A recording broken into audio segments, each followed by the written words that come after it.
Hi guys, स्वागत है आपका इस वीडियो में। तो इस वीडियो में जानेंगे कि 350% का रिटर्न कैसे बना है। तो सबसे पहले जानते हैं कि कौन सा स्टॉक है जिसमें रिटर्न बना है। तो जब मैंने इस स्टॉक को बाई किया था तब इसका प्राइस था 44 रुपीज़ और अभी इसका प्राइस है लगभग 176 के आसपास क्लोजिंग हुआ था। और जब मैं अगर आप बात करो इसका तो ये लगभग हाई था, लगभग 204 रुपये का यहाँ पे बनते हुए दिखाई दिया था। पर मैं जो जिस स्टॉक का बात कर रहा हूँ वो उसका नाम है इलेक्ट्रो स्टील कास्टिंग लिमिटेड। ठीक है। तो आइए समझते हैं कि इस स्टॉक को मैंने बाइंग कब क्यों किया। ठीक है। तो फर्स्ट रीजन है इसका चार्ट। जैसे मैं मेरा फोकस स्विंग ट्रेडिंग पर है तो इसका चार्ट पर ब्रेकआउट आते हुए दिखाई दिया था। और सेकंड रीजन था फंडामेंटल, इसका स्ट्रांग था और ये लोअर वैल्यूएशन पर ट्रेड कर रहा था। तो आइए देखते हैं चार्ट और समझते हैं कि चार्ट पे आपको ब्रेकआउट आते हुए दिखाई दिया था। तो ये है, जैसा कि आप देख पा रहे हो कि ये है आपका इलेक्ट्रोस्टील कास्टिंग का चार्ट। चलिए देख लेते हैं, हायर टाइम फ्रेम से स्टार्ट करेंगे। तो ये है आपका लगभग ये है मंथली चार्ट जिसमें देखोगे कि स्टॉक का स्ट्रक्चर काफ़ी आपको एक रेंज में ही दिखाई दिया था। लगभग यहाँ से देखो तो 1999 से और यहाँ पे एक हाई बना था 2007 का, उसी के रेंज में स्टॉक मल्टीपल टाइम में एक जो है स्टॉक ट्रेड करते हुए दिखाई दिया था। जैसे कि आप देखोगे तो इस लेवल पे एक यहाँ पे जो एक रेंज है यहाँ पे स्टॉक कंसोलिडेट करते हुए दिखाई दिया और ऊपर से एक देखोगे तो एक जोन देखोगे तो यहाँ से 31 रुपीज़ और लगभग 40 रुपीज़ के स्टॉक में एक रेंज ब्रेकआउट यहाँ पे होते हुए दिखाई दिया था।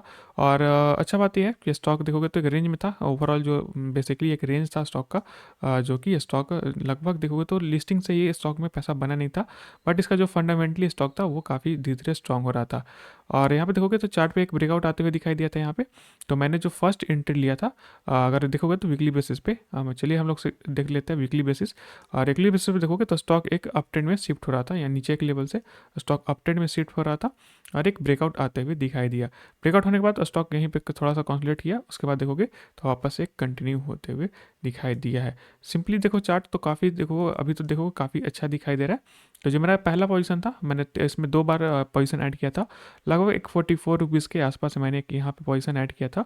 और दोबारा जो पोजीशन ऐड किया था वो इस लेवल पे ऐड किया था। इसका मेन रीज़न ये था कि अगर यहाँ पे देखोगे तो ये 2010 का एक सपोर्ट दिखाई दे रहा है जो कि काफ़ी स्ट्रांग है। अगर इसके ऊपर ब्रेकआउट होता है तो वापस स्टॉक में तेजी बनते हुआ था। 3 फेज देखोगे तो यहाँ पे 2 फेज में मैंने स्टॉक में बाइंग किया था। और इसका जो वीडियो है मैंने यूट्यूब पे भी अपलोड किया था, इस लेवल पे मैंने अपलोड किया था कि यहाँ पे चार्ट मुझे अच्छा दिखाई दे रहा है। अगर चेकआउट करना चाहते हो तो जाके आप देख सकते हो, यहाँ पे आपका वीडियो भी अवेलेबल है। तो वीकली में देखो तो अच्छे अच्छे एक चार्ट पैटर्न के साथ स्टॉक मूव कर रहा था। तो फिर चलिए देख लेते हैं कि इसका डेली पे क्या है। डेली पे देखोगे तो और अच्छे से चार्ट पैटर्न आपको क्लियर होते हुए दिखाई देगा। यहाँ पे देखोगे कि एक जो मैंने बात कर रहा था कि इस लेवल पे ब्रेकआउट हुआ था, तो मैंने यहाँ पे फर्स्ट पोजीशन जो ऐड किया था वो छोटा क्वांटिटी से ऐड किया था क्योंकि मुझे स्टॉक में काफ़ी पोटेंशियल दिख रहा था। उसका भी रीजन मैं बताऊंगा इस स्टॉक में जब फंडामेंटल हम लोग देखेंगे कंपनी का। तो यहाँ पे मैंने ब्रेकआउट पे एंट्री किया था 44 रुपीज़ के आसपास। और यहाँ पे देखोगे तो स्टॉक में शार्प अच्छे से एक जो स्टॉक है धीरे धीरे करके अप ट्रेंड में शिफ्ट हुआ। और यहाँ पे देखोगे तो 2010 का मैंने एक लेवल भी बताया था, ये जो लेवल है येलो कलर का लाइन है, ये 2010 का जो है यहाँ पे स्टॉक एक सपोर्ट लेते हुए दिखाई दिया था। उसके बाद देखोगे तो एक स्टॉक में वापस एक ब्रेकआउट हुआ, लगभग इस लेवल का ब्रेकआउट हुआ। एक रेंज यहाँ पे क्रिएट किया था, उसके बाद ब्रेकआउट हुआ। उसके बाद जो स्टॉक में देखो तो उसी तरह से स्टॉक एक स्ट्रक्चर अप ट्रेंड में यहाँ पे बनते हुए दिखाई दिया। तो हम लोग क्या देख रहे हैं कि जो स्ट्रक्चर है यहाँ से 2010 का ब्रेकआउट होने के बाद स्ट्रक्चर एक अप ट्रेंड में शिफ्ट हुआ। और यहाँ पे देखोगे फाइनली जो हाई था लगभग 90 रुपीज़ के ऊपर स्टॉक था। मल्टी ईयर ब्रेकआउट हुआ था, यानी कि जो प्रीवियस हाई था जिसमें क्लोजिंग दिया था, यहाँ पे ध्यान से देखोगे तो जो प्रीवियस हाई था यहाँ पे मैंने ऑल टाइम हाई जो लाइफ में स्टॉक हाई बनाया था उसी पे ऊपर क्लोजिंग आते हुए दिखाई दिया। ठीक है। क्लोजिंग में देखोगे तो बड़ा कैंडल के साथ लगभग इसमें 20% 38% का एक रिटर्न यहाँ पे जनरेट होते हुए दिखाई दिया था। तो ठीक है, यहाँ पे देखोगे तो वो स्टॉक कंटिन्यूसली जो है यहाँ पे अप ट्रेंड में ही मूव किया। और देखोगे तो मौका भी यहाँ पे दिया था, जैसे मैं बात कर भी रहा हूँ कि इस स्टॉक में इस लेवल पे यहाँ पे ऐड करने के लिए मौका दिया था। और यहाँ पे देखो तो इस लेवल पे ऐड करने के लिए मौका दिया। फिर क्या हुआ कि जब स्टॉक एक रेंज में फिर से स्टॉक चला गया तो मैंने अपने यूट्यूब शॉर्ट्स में भी इसको अपडेट किया था कि इस एक रेंज का स्टॉक में ब्रेकआउट आते हुए दिखाई दिया है। उसके बाद देखोगे तो स्टॉक में काफ़ी शानदार वापस है, इस लेवल से आपको वापस एक तेज़ी में स्टॉक मूव करते हुए दिखाई दिया। और लगभग लगभग जो हाई है इसका यहाँ तक ही स्टॉक मूव करते हुए दिखाई दिया। तो लगभग ये देखोगे तो इस कैंडल पे 204 रुपये का हाई है। उसके बाद जो सडन मार्केट में गिरावट आया था तो उसी के पहले मैंने जस्ट इसी के आसपास मैंने हाई पे ही प्रॉफिट बुक किया था। मैंने लगभग 1/3 प्रॉफिट जो है 170 के आसपास ही प्राइस के आसपास 166 196 और इसी के प्राइस के आसपास प्रॉफिट बुक किया था। बाकी जो शार्प फॉल हुआ तो उसमें देखोगे तो मैं मूविंग एवरेज को थोड़ा सा प्रेफर कर रहा था। तो यहाँ पे देखो तो ब्रेकडाउन हुआ था तो मैंने वापस से क्वांटिटी लगभग इस जोन में किया। मैंने नेक्स्ट डे तक वेट किया था कि अगर इसमें थोड़ा सा भी अपसाइड आता है तो मैं वेट करूँगा, वरना मैं वापस से जो क्वांटिटी है जो टू थर्ड जो क्वांटिटी यहाँ पे एग्जिट करने के लिए देखूंगा। जो फर्स्ट क्वांटिटी यहाँ पे एग्जिट किया था लगभग मैंने 3 पार्ट में स्टॉक को सेल किया। फर्स्ट पार्ट में यहाँ पे सेल किया था, यानी कि लगभग मेरा 1/3 क्वांटिटी यहाँ पे सेल हुआ। उसके बाद रिमेनिंग सेकंड थर्ड यहाँ पे, और अभी भी जो क्वांटिटी है मेरे पास होल्डिंग में है। ओके, तो मैं एक्सपेक्ट कर रहा हूँ अगर वापस से इसमें ब्रेकआउट होता है तो मुझे काफ़ी अच्छा वापस से रिटर्न बनते हुए दिखाई देगा। तो चार्ट पैटर्न भी देखोगे तो बहुत ज़्यादा इसमें आपको प्रॉब्लम नहीं होगा। 20 EMA के आसपास सपोर्ट लिया, एक रेंज का भी चार्ट पैटर्न पे देखा। इंडिकेटर आप इस्तेमाल करोगे तो अच्छे से आप इसमें ट्रेड कर पाते। ठीक है, लेवल अच्छा था और मार्केट में जो था वहाँ पे अच्छे से ये सपोर्ट भी करते हुए दिखाई दे रहा था। यहाँ पे देखोगे तो वॉल्यूम भी आपको देखोगे तो वॉल्यूम भी आपको धीरे धीरे बढ़ते हुए दिखाई दिया था। यहाँ पे जब ब्रेकआउट हुआ था 2010 के लेवल का एक रेंज का, तो यहाँ पे भी एक अच्छा वॉल्यूम जनरेट हुआ। फिर इस लेवल का भी ब्रेकआउट हुआ यहाँ पे, तो देखोगे तो वॉल्यूम यहाँ पे अच्छा खासा क्रिएट होते हुए दिखाई दिया था। तो इस तरह का जो स्टॉक है तो इसमें लगभग तो आप देखो तो 3x स्टॉक हो चुका है। अभी भी देखो तो मेरे पास 3x इस लेवल से यहाँ पे देखोगे 44 रुपीज़ के आसपास से, तो अभी भी लगभग यहाँ पे 3x स्टॉक जो है मेरे पोर्टफोलियो में अभी भी है, 3x है। और जब हाई लगा था तो यहाँ पे देखोगे 44 रुपीज़ का से हम लोग मेजर कर देंगे तो यहाँ पे लगभग 350% के यहाँ पे रिटर्न आते हुए दिखाई दिया था। तो इस तरह का देखोगे तो सिंपल आप ट्रेडिंग कर सकते हो स्विंग ट्रेडिंग को। और अगर आप इंटरेस्टेड हो तो हमारे चैनल को भी फॉलो कर सकते हो, इसमें मैं ट्राई करूँगा और वीडियो इस पर लाने के लिए। चलिए, और सेकेंड आप समझते हैं सेकेंड कि उसमें मुझे क्या दिखा था जो कि मैं इस पर बुलिश व्यू था। तो चलिए समझते हैं फंडामेंटल को भी। तो ये है screener.com, जिस पे देखोगे फंडामेंटल हम लोग एनालिसिस करेंगे।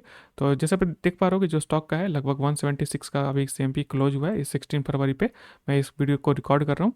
तो यहाँ देखोगे तो अभी जो फिलहाल इसका मार्केट कैप है, यानी कि टोटल मार्केट कैप है लगभग 10,000 करोड़ का है, जबकि मैं बाइंग किया था तो लगभग 3,000 या 4,000 करोड़ के आसपास का था। और यहाँ पे देखो तो स्टॉक का पी लगभग यहाँ पे 5-6 के आसपास ट्रेड करता था।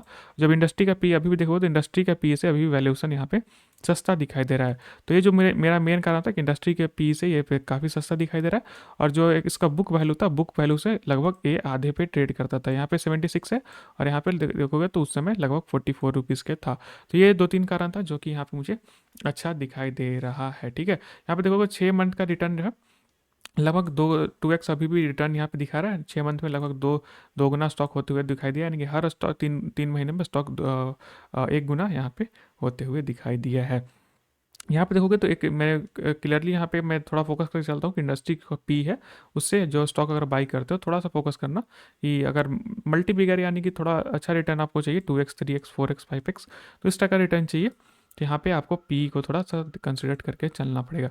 अब बाकी जो मेजर रीजन है यहाँ पे देखोगे तो यहाँ पे देखोगे तो जो प्रॉफिट है कंपनी का 2012 से देखोगे तो कंपनी 2012 में 2,000 करोड़ का सेल्स कर रहा था, जो प्रॉफिट था वो भी निगेटिव था, लगभग -26 करोड़ का था। और जब मैं यहाँ पे एंट्री कर रहा था तो यहाँ पे देखोगे धीरे धीरे जो प्रॉफिट है बहुत ज़्यादा अच्छा नहीं था। बट जब मैं एंट्री कर रहा था तो यहाँ पे देखोगे तो प्रॉफिट यहाँ पे सडन पे 340 करोड़ का यहाँ पे 348 करोड़ का यहाँ पे 2022 में किया था।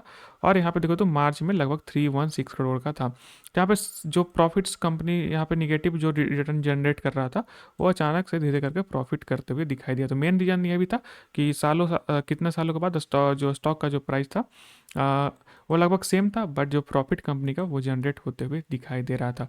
तो मैंने ये भी एक स्ट्रॉन्ग कंसिडर किया स्टॉक को एंट्री के लिए। और देखोगे तो आज भी देखो कंपनी का प्रॉफिट वहाँ पे डबल होते हुए दिखाई दिया लगभग। अगर इस यहाँ पे देखोगे तो जो मार्च का क्वार्टर का रिजल्ट आएगा तो यहाँ पे 24 का एक वापस से क्लोजिंग हो जाएगा फाइनेंशियल ईयर का। तो यहाँ पे देखोगे तो वापस से जो उसका प्रॉफिट है लगभग काफ़ी अच्छा बढ़ते हुए दिखाई देगा कभी कभी, क्योंकि अभी एक क्वार्टर का भी रिजल्ट आना और भी यहाँ पे बाकी है। तो लगभग यहाँ से देखोगे तो अगर 200 करोड़ का भी प्रॉफिट आता है तो यहाँ से लगभग देखोगे 2 साल में आपका प्रॉफिट डबल से भी ज़्यादा होते हुए दिखाई देगा। तो अभी देखो तो स्टॉक में स्कोप अभी भी आपको अच्छा बनते हुए दिखाई दे रहा है। नीचे की बात करोगे तो यहाँ पर देखो तो जो मेनली प्रमोटर का लोग ग्रुप देखते हैं, प्रमोटर भी लगभग यहाँ पे ठीक ठाक क्वांटिटी था, 44% के आसपास था। और एफ भी देखो तो इसमें एफ भी इंक्लूडेड थे, लगभग 15% का एफ भी होल्डिंग कर रहे थे। डी था, डी में थे, बट देखो तो यहाँ पे हिट कर रहे, बट बहुत ज़्यादा इसमें रिटेल भी इसमें इन्वॉल्व नहीं था, लगभग 40% के आसपास भी थे। तो ये थोड़ा सा कंफर्टेबल था मेरे लिए बाइंग करना। ठीक है, तो ये मेन रीज़न था आपको जो कि यहाँ पे आपको फोकस करके चलना था। और अगर इसका 100 आपका इस पे वीडियो पे लाइक आता है तो मैं वापस से जो इसका जो PNL है वो आपको इस चैनल पे अपलोड करने का ट्राई करूँगा। ठीक है, तब तक के लिए बाय बाय। वापस से एक नए वीडियो में मिलेंगे, उसमें हम लोग सीखेंगे कि और कौन सा स्टॉक है जो कि मुझे आने वाले दिनों में इस तरह का रिटर्न आते हुए दिखाई देगा। मिलते हैं नेक्स्ट वीडियो में।